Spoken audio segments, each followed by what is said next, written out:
Aquí inicia La Fosa Escéptica, un lugar para ejercitar la mente, con Alfonso Villalpando. Hola amigos de La Fosa Escéptica.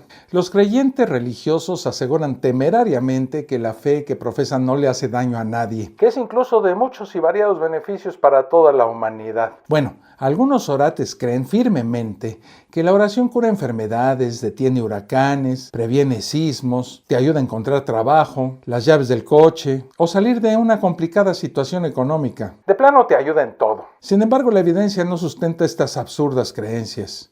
Incluso creer en un Dios puede resultar hasta peligroso. Estoy seguro de que el religioso estará pensando ahorita esto mismo. ¿Qué está diciendo este imbécil? ¿Cómo es que mi religión puede hacer daño? ¿Desde cuándo pedirle algo a Dios es malo? Pues déjenme decirles que la religión no solo es peligrosa, sino que mata, así como lo oyen, y se los voy a demostrar en este video.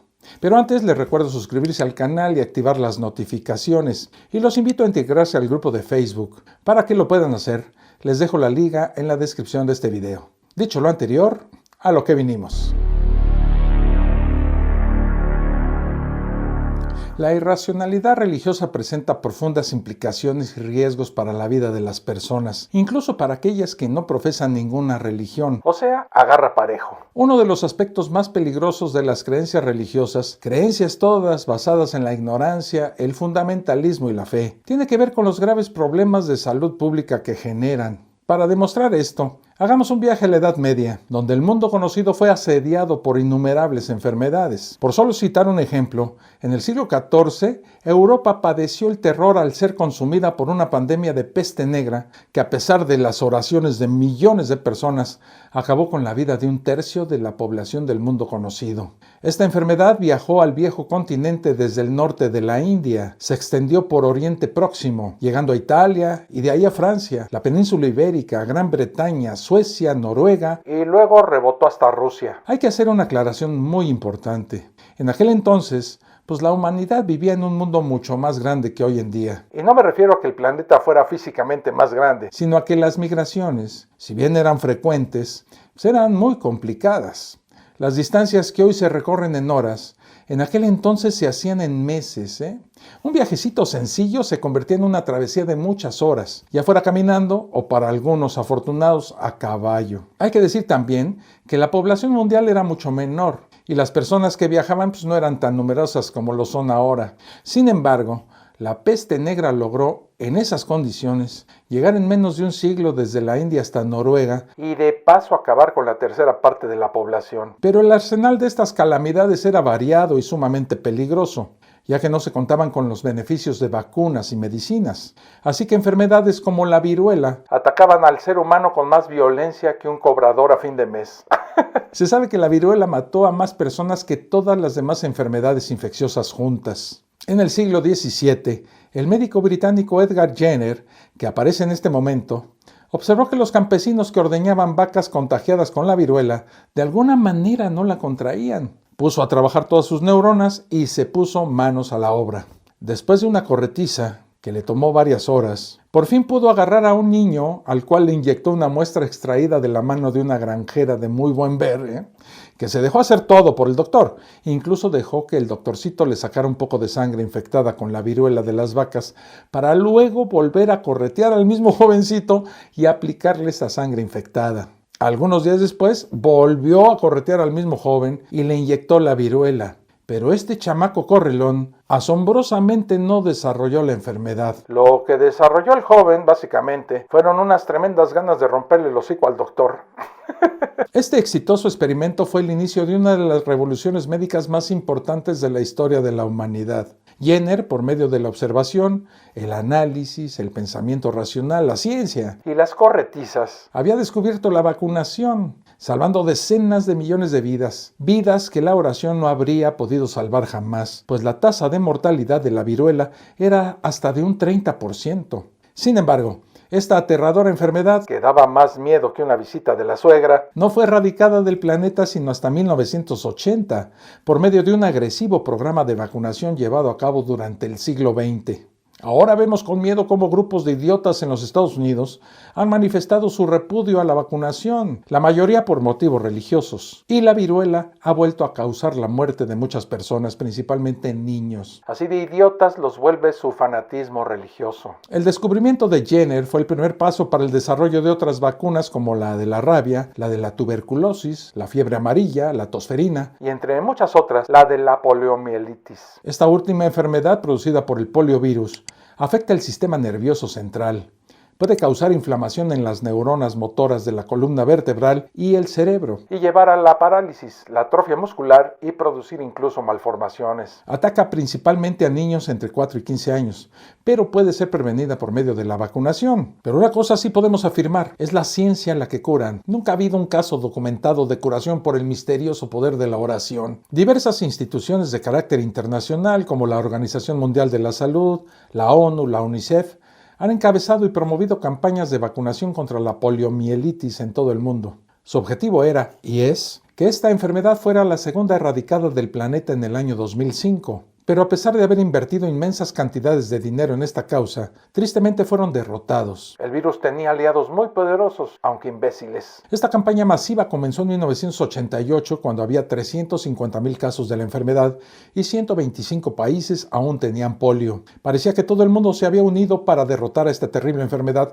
que causa enormes sufrimientos y dificultades motoras a quienes la padecen. Para el año 2005, el éxito de la campaña era abrumador. Solo 4 países registraban aún casos de polio: Nigeria, Pakistán, Afganistán y la India. La campaña se intensificó en estos lugares. En la ciudad india de Calcuta, incluso las mujeres de la alta sociedad se asociaron con las prostitutas para divulgar la buena noticia. Sus hijos serían vacunados contra la polio. Solo era necesario que los llevaran y sin que nadie les preguntara nada, dejaran que sus hijos se tragaran 2 gotas de la vacuna. Pero el terrible aliado del poliovirus atacó con gran fuerza. Una gran cantidad de imbéciles musulmanes intransigentes comenzaron a divulgar la mentira de que la vacuna era una artimaña de Occidente para causar diarrea e impotencia. La campaña se fue a la meritita chingada. Seguramente no faltará quien argumente que los musulmanes no son responsables, que incluso en la cumbre de la Conferencia Islámica en Malasia, realizada en el año 2003,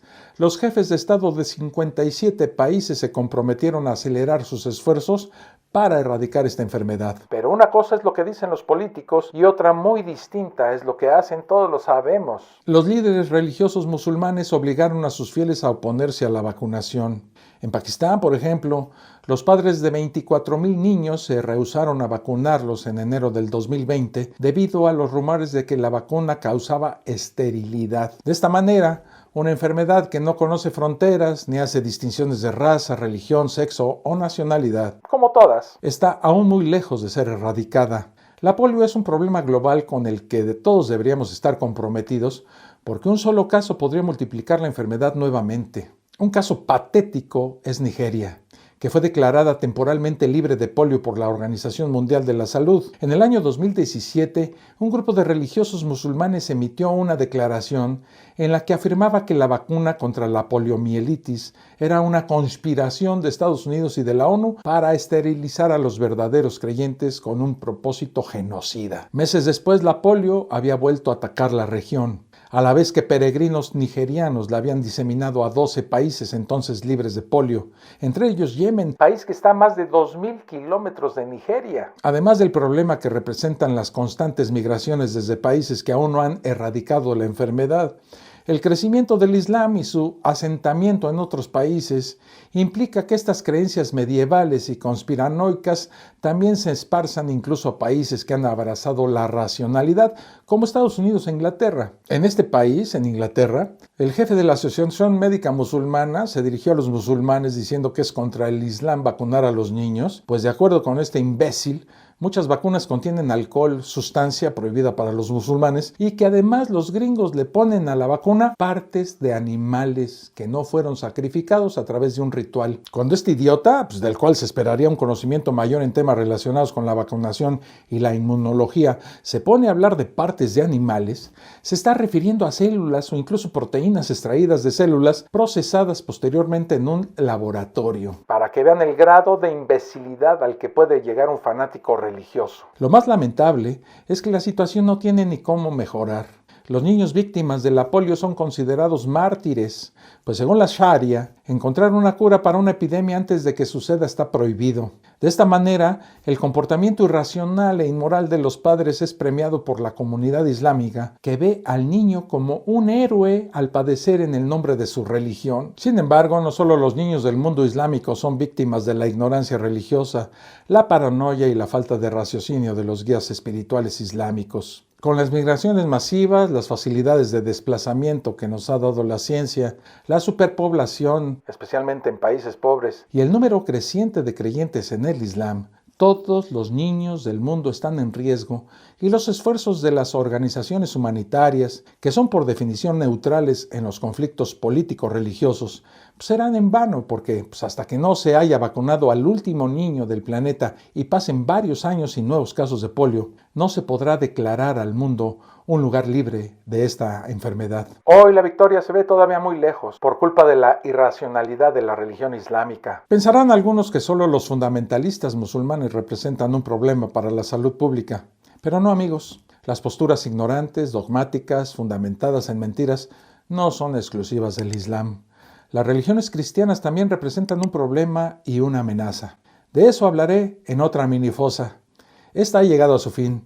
Espero que les haya sido de utilidad. Nos vemos en el próximo video. Un abrazo.